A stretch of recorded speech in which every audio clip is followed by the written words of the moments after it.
At 4:34, call this meeting of the Planning and Zoning Commission to order. Madam Secretary, could you please take roll? Bob Waller, Garrett Harmon, Here. Don Barnett, Here. Doyle Malone, Here.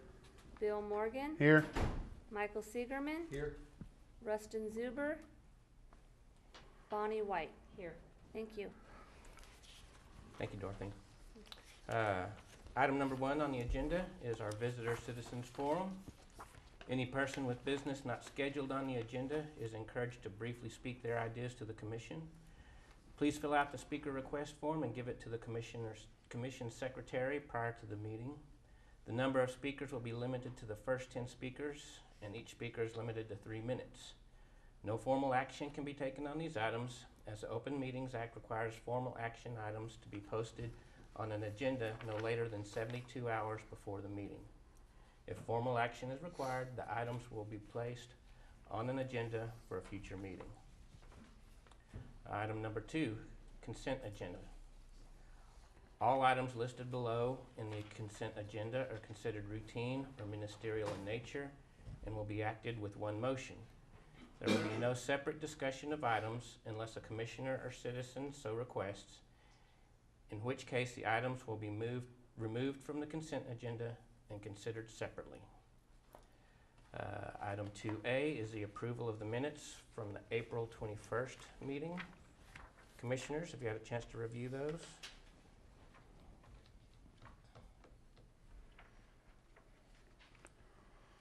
And do I hear a motion? Or are there any questions about the minutes? I wasn't here, but I'll make a motion to be approved as presented. I'll second it. I have a motion and a second. All in favor, raise your right hand. Motion carries 5-0. I do have a question, though, regarding minutes. We have not received minutes from the March 17th meeting yet. Is that correct? Correct, yes, sir. Is that We're- in the We're works? doing it word for word, so it's taking a little bit longer, but we'll be getting those to you most likely the next commission meeting. Okay. Thank you. Item number 3, public hearings and action. Item 3A is public hearing and action on a comprehensive plan amendment.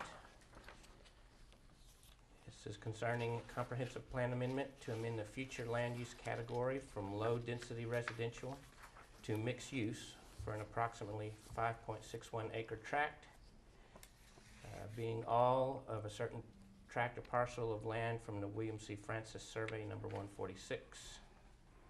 Trent, could you give us an update on this, please? Yes, thank you, Mr. Harmon. If it's okay with the rest of the Planning and Zoning Commission, I'd like to present 3A and 3B at the same time because those items are related. And however, we will need to hold a public hearing for each individual item.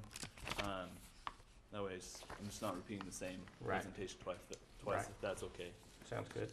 So the address in question is 1335 Medina Highway.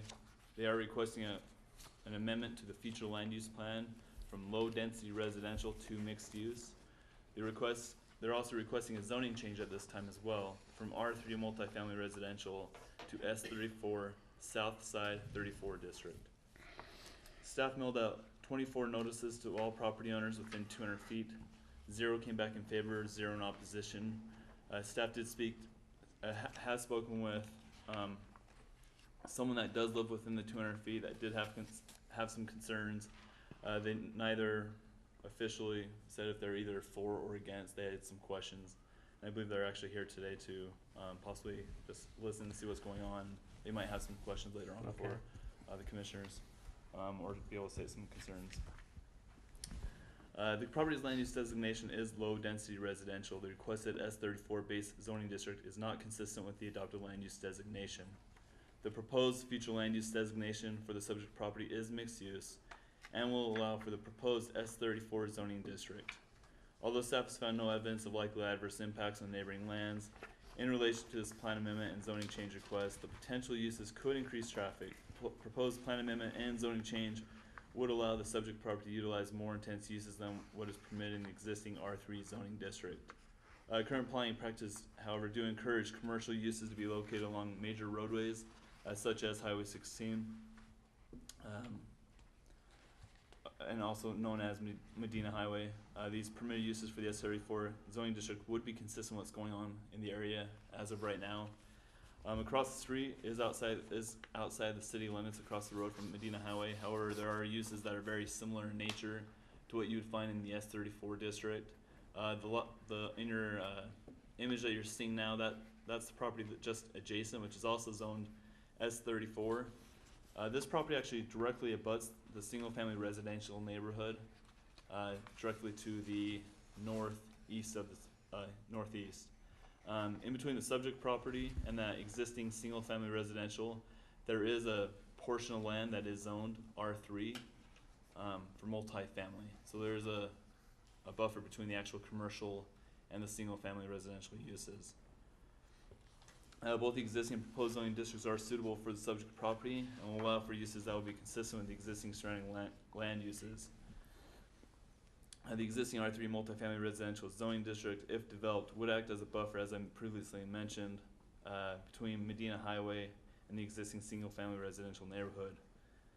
In accordance with the City of Kerrville zoning code, the S34 base zoning districts is considered light commercial, or it encourages light commercial uses, and it discourages single-family residential uses in the S34 district.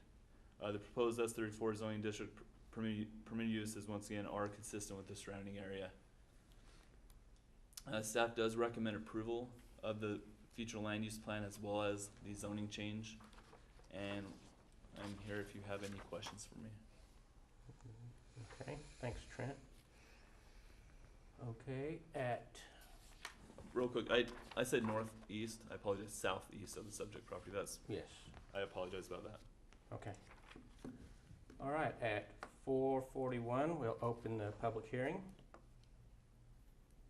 Anyone wishing to speak, please approach the podium and state your name and address.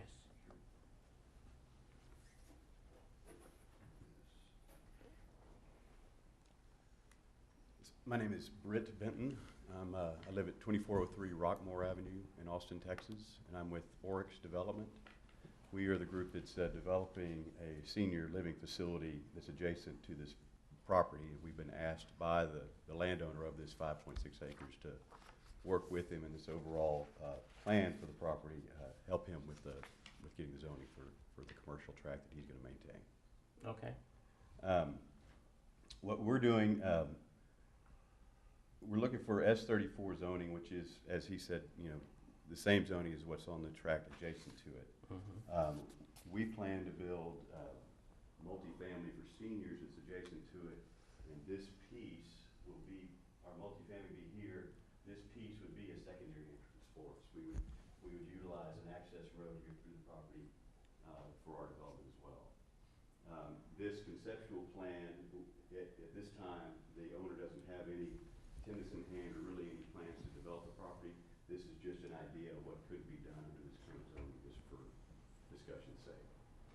What he's got here is a restaurant pad, a couple of buildings that are designed for neighborhood services such as a hair salon or a exercise studio, things like that that fit within the zoning. We're not asking for any variances or any conditional uses at this time. It's just a straight zoning request. Okay. Is that Rancho, where is Rancho Road on your design there? Yes, Rancho Road, this is the light here, this is where the light would be. Yeah. In Rancho Road. Okay. And so your property, your This, assisted living, or what is it gonna be behind this property? correct.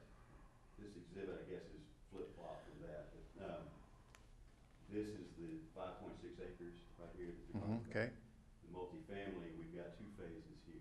First phase would be here, second phase would be here. and those are You, gonna, you said that's multifamily, those two phases? Yes, sir. Where is the assisted living now? Not assisted living, it's all Okay, okay, independent living it's seniors, for seniors. it's okay. independent living. Independent living, okay. Isn't this the old school for girls property? It is a Villa What's Soli. gonna happen to that building? We're still not sure. That's in the second phase of the multifamily development. We're not sure how we'll be able to work with that building, if we can at all. I will say it's been neglected for a number of years, so it's gonna be, we just have to evaluate. Heavily vandalized, I understand too. It has been, every pane of glass has been broken, it's been shot at, it's been, it's been abused for a long time. And I'm here for any questions that y'all may have about the, Now that, about the zoning for the, that property runs further back even behind the school, and according to the plat that I'm looking at, is there anything, any plans in for that back there? well, the entire site is 25 acres. Really, there's about, I'd say, we have 20 acres for the multifamily portion.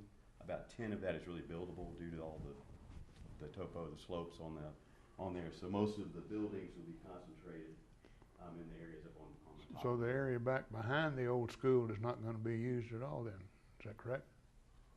By behind it, you mean closer to? But, well, further back in off of 16. Between the building and Highway 173. Is that what y'all? Yeah, Yeah, that's, that's pretty much of a drop off it's there. pretty Okay. steep We're right not there. gonna build there. No, sir. I was at a council meeting where I remember this coming up, and there was some discussion about working with you guys and the historical people about trying to see if there was a possibility to restore, to maintain it, or not to destroy it. Have y'all had any further conversations about We that? had just really early conversations, really just right after that meeting. We met with them outside and we just exchanged contact information, but really haven't had much discussion. We did in that meeting agree to erect some sort of plaque to honor the building. But as far as discussion on what we can do with the building, we haven't gotten that far. Trent, as I recall, there's a rise there where that comes into the entrance to this. Comes where it doesn't just run straight into Ranchero Road, in other words. Is there gonna be traffic light? Have we got traffic indications that are gonna have to be done there too? That road's owned by TxDOT. Most likely there'll have to be some sort of traffic mitigation to occur with any sort of development such as this. That'd be more for a question of if TxDOT will require them to do that or not, because that's not a city-owned road. With the restaurant pad and what else did you say was going in there? Well, these are just buildings that will accommodate, I'd say, 3 or 4 tenants of professional services type. I guess what I'm asking is the access adequate to handle And when, that side so of things? when this property is, and once again, this is just for the zoning, so it is important to look at what uses are permitted in the zoning district. If this were to be approved and the developer or the owner decides to develop this, this will be required to go through a development site plan due to the size of the acreage, which will address ingress, egress, buffer screening requirements, parking, and kind of the land regulation regarding that. So these type of questions such as ingress, egress will be addressed. And we do have a TxDOT representative at those meetings that also will, he definitely comments, he's very proactive on making sure the developer and the city knows what TxDOT's going to require. I guess what I'm getting at, is there enough space there to accommodate the parking requirements, say what for a restaurant or some other type of strip center that would go in there? It really all depends on, I mean, once again, according to the representative, that's a conceptual plan. They will be required to meet all parking requirements as part of that. If they can't meet that, they have to either scale down the structures or apply for a variance. But once again, once we actually see a firm plan in place, we'll be able to address those concerns at that time as part of the development regulations. The backside of your development, well, how far will that encroach into your high point? Are you familiar with High Point? The high point of the property? No, there's the development of part of Oh, River Hill, High Point. the residential area. Right, Right. the residential. There's a high point, that area is called High Point. How far will you encroach towards that property, the residential freestanding property? Are you talking about the S30, the proposed zoning The district? R3, not the S34. Oh, the R3, okay. You The know, whole I development. I didn't bring my exhibits for that. I wasn't. We've made an effort to. What we've done is staggered the building types, so there'll be single stories closest to the single family here, and we gradually build up to the 2-story buildings as we get further away. Oh, towards the Yes, north. Okay. Of note, I did notice on the city's future land use plan map that's online, they actually do have this site, or at least a portion of it, as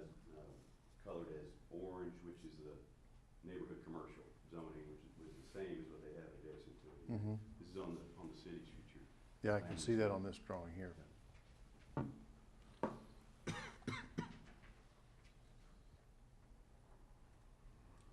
Was there anyone else that wanted to speak? I'm sorry, were you finished? Yeah, I was just gonna see if there, that's all I while have. we're Yeah, still just in if there are any public hearing, if questions there on- was anybody else that wanted to speak in the public hearing. Please state your name and address. My name is Bill Arnold. I live at 228 High Ridge Drive. And my wife Carol and our house is right on this third lot on the drawing, right. My mother-in-law, Beth Williams, lives on the lot, the first lot right next to the R3 area. And yes, I do have the privilege of living one lot away from my mother-in-law. And so we've got notice of this 200-foot, parameter of the proposed change in zoning. And I'm here basically to just let you know that, we have some concern about something changing and being that close to our backyards. But at the same point, we have been, I met today with Trent, and he was incredibly kind and gracious in answering all my questions. I will say that Britt Benton, who is planning on the development of the R3 area, has been proactive and has met with me and my wife and other concerned neighbors about how that might affect this entire neighborhood of High Ridge. And today I talked with what I understand is one of the owners of BBAC, Richard Schur in Austin. And I asked Richard, I said, Richard, Mr. Benton was incredibly proactive in getting with the neighbors about what he plans to do with regard to this R3 development. I said, we have not heard from you at all about this change in mixed use. And is that intentional or is that just by an accident? And he goes, I apologize. I've been very busy. I will keep you and the neighbors in the loop about what we intend to do with this 5.62 acres if P&Z grants the zoning change. And he said, we want you basically to know what we're doing ahead of time. And I said, I really appreciate that. We obviously have some concerns, and this may not be the right time or form in which to raise them, but if it's a restaurant or some other deal that has lighting, loud music, noise pollution, whatever it may be, 200 feet from our backyard. And there's also some residential houses on the other side of the street as well. So I just wanted to, I don't have a position, yes or no, against changing the zoning. I just wanted you to know that we have talked with, I think, everybody involved, and that they promised to keep us in the loop, and we'll take it one day at a time. So that's all I have. Thank you. What is the buffer distance-wise? Do we know the buffer, Trent? Between the S34? S34 and his property. Between his property or his mother-in-law's property? Yeah. I was gonna use those. It's less than 200 feet. Less than 200 feet. Because that buffer that you see, that dotted line, Yeah. is the 200 foot around the subject property. So by state law, we're supposed to send all notices of property owners within 200 feet. So 150 feet, maybe. so they go from the edge of the property line and measure out 200 feet, create that buffer. So it's within 200 feet of the property line. Okay. Will there be screening, either vegetation or high fence or Well, anything like that? let's get through our public hearing Right. first, and then we Okay. can discuss Okay. those. Was there anybody else that wanted to speak during the public hearing? Nobody approaching, so at 4:51, we will close public hearing. Now we can get into Okay. questions. Is any screening required, Trent, for either fencing or vegetation? Right, so there will be screening required between the S34 and R3, and what type of screening really depends on what type of development goes in there, what type of uses. But because the S34 is not directly abutting the R1, there won't be any required screening. There could also be potential screening between the multifamily and the single family, which is generally a 6-foot solid screen fence of some sort, which is mandated which is our only screening requirements in our zoning code at this time. If the zoning gets changed, what is the protection for the property owners back there against, hours, late night noises, Lighted food. lights, activity, There are certain development regulations in place in our zoning and subdivision ordinance code that does mandate lighting has to be directed onto the property. I believe there's a city ordinance about noise pollution. Sorry, I couldn't think of the word. I apologize. So there's certain regulations. That's why I really do encourage when anyone asks me questions about the zoning, that the planning process isn't, when I did my land use analysis, I wasn't looking at what could go in tomorrow. I was looking at what can go in it 20 years from now. So it's really important that everyone understands what's allowed in the S34 district. It is more light commercial. I definitely wouldn't classify the S34 district as a heavy commercial zoning district, but it does allow for commercial uses that you will want to be aware of. And so, but once again, I mean, this area really does make sense to have this type of zoning right there, especially along Medina Highway. But there will be certain development regulations as part of this, sir. Well, how long has the S34 that's already established been in place? That goes down I would need to do my research, along- but I assume it's been since 1997. Okay, so it's been there a while. I assume so, yes, sir.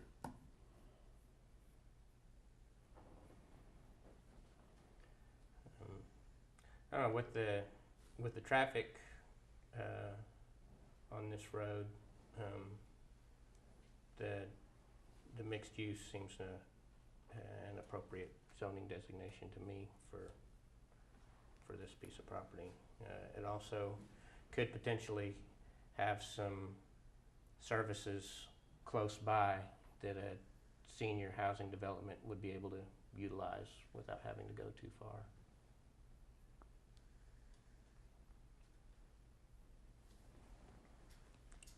Okay. Is there any other questions on the? And real quick, I just want to give you a reminder that if you do make a motion, either for or against right now, you need to separate it from the zoning. So that right now it's the future land use plan, and then we have to hold a second public hearing for the actual zoning. Just a friendly reminder. So we're looking for a motion to change The from land low use, density residential to mixed use. yes, sir. At this point, I'll make a motion to do so. On second? I have a motion and a second. All in favor, raise your right hand. Motion carries 5-0. Okay. Item 3B, public hearing and action on a zoning request for the same property and change from R3 multifamily residential to S34 South Side District 34. At this time, I'm going to open the public hearing at 4:56. Anyone wishing to speak, please approach the podium. Seeing no one approach the podium, we'll close the public hearing at 4:57.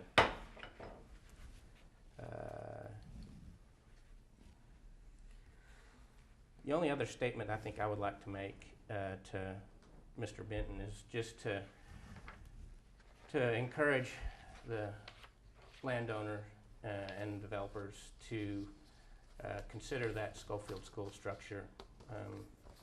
And it doesn't have to be restored to a state that it could be used as any indoor facility or even the whole structure, but it would be nice to salvage part of it as some type of outdoor pavilion or gathering space or something like that that could probably be done at fairly minimal costs. So I wanted to put that out there for consideration. Okay, now we're looking for a motion to change from R3 zoning to S34. I so move. Second. Have a motion and a second. All in favor, raise your right hand. Motion carries 5-0.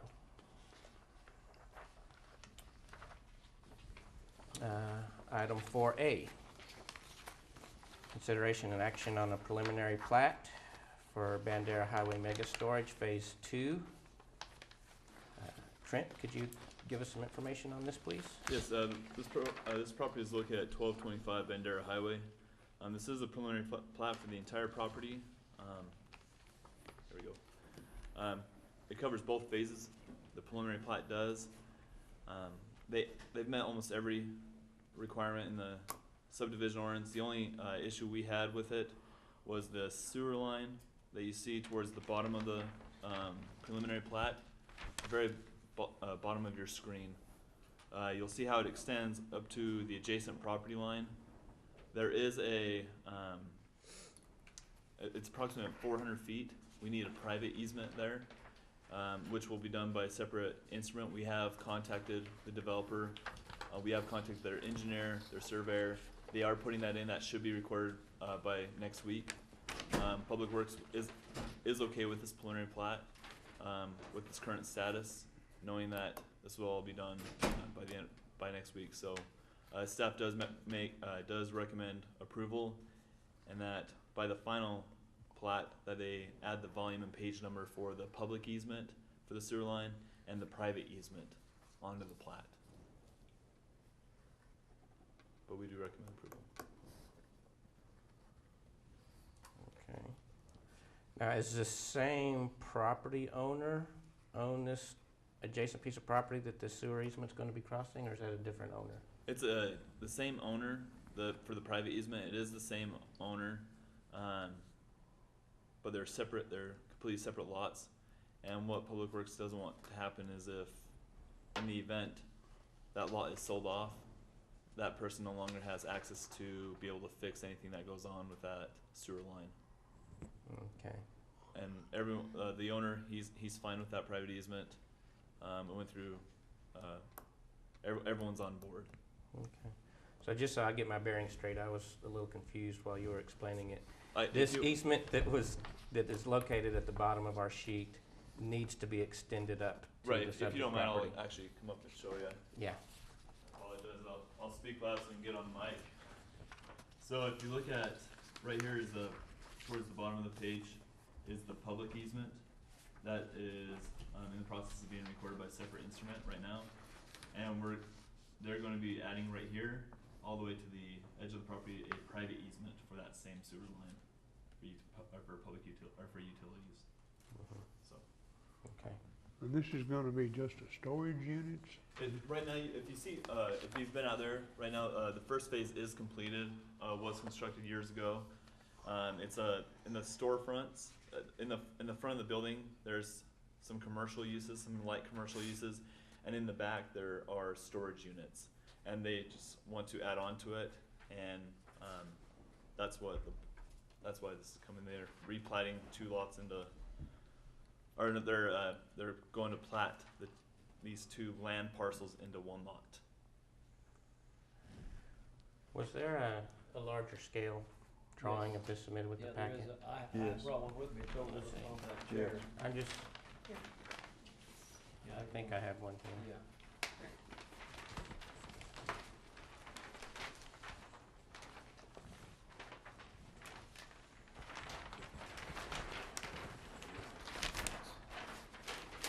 I got mine. I just wanted to see what this was.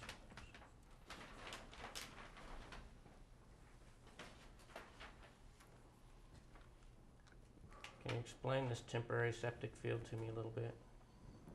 Is that something that's existing on site?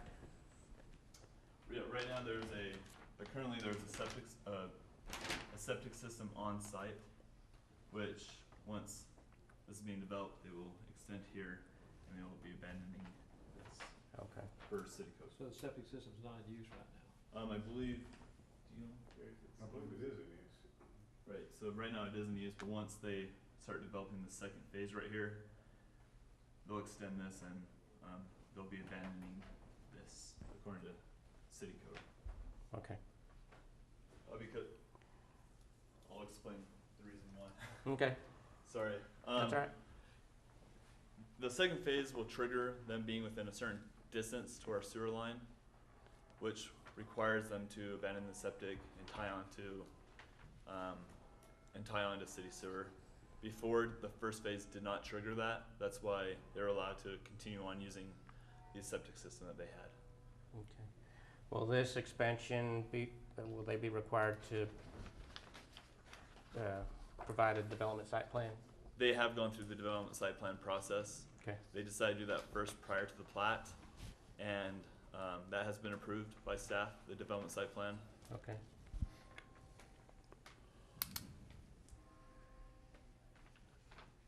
And I failed to mention this does not require a public hearing Right. for the preliminary plat.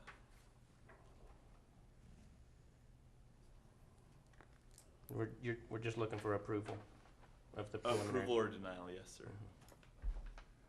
When they did the initial phases, this was always their plan, correct? It always was gonna be to expand back from the beginning?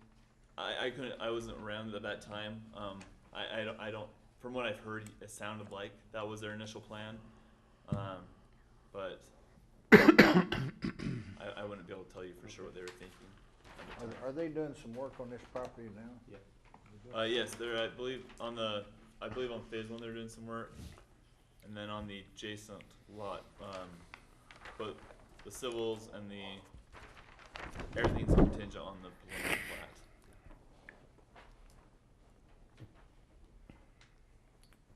I know they're eager.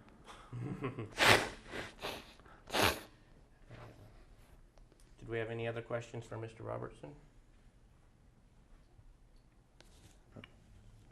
So we're looking for a motion to approve or deny the preliminary plat. I'll move we approve the preliminary plat. I'll second it. I have a motion and a second. All in favor for approving preliminary plat, raise your right hand. Motion carries 5-0. Agenda item number 5, staff reports. We don't have anything, I guess, I'm so sorry. We do have possible text amendments coming your way, for the,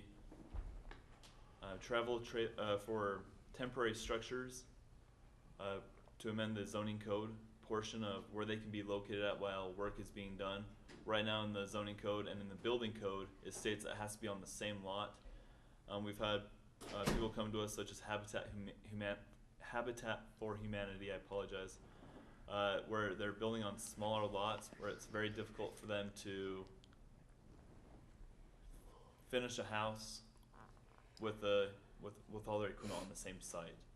Generally, in some instances, when they're doing a large development, these normal some other home builders, they get them done pretty quickly, and they apply for the C of O all at once. Habitat for Humanity seems like it takes them a little bit per house to do a lot longer, and so that's why they're wanting that. So these text amendments will be coming shortly. We were directed by City Council to look into that and bring them forth to you and City Council. I'd just say, And also RV, recreational vehicles will be addressed in Yeah. this as well. and That being used as construction Just shop. general use altogether. Our code is very unclear with time limits for recreational vehicles on individual lots of people staying in them. How about parking them in their properties? Right, we're hoping that we can hopefully address these in the text amendment. Let's don't get into UDC again. No, yeah. That's what started the fight on UDC, one of them. Right. We're just wanting more clarification because it is pretty vague. We try to make interpretation, and it's pretty vague where the time period of how long they can be on someone's lot for, if someone's staying in it. No, staying in it, I understand. Right, and that's what we're coming. Okay. That's more the Parking in direction your we're- driveway right. is not gonna be a problem. I don't think so. Okay. But it's more of the time period that's what we're hoping for some clarification on. But that'll come to you hopefully sooner than later. But I just want to give you a heads up on that. Okay. That's all I have right now. all right. And item number 6 is adjournment. Do we hear a motion? So moved. Second. At 5:10, we are adjourned.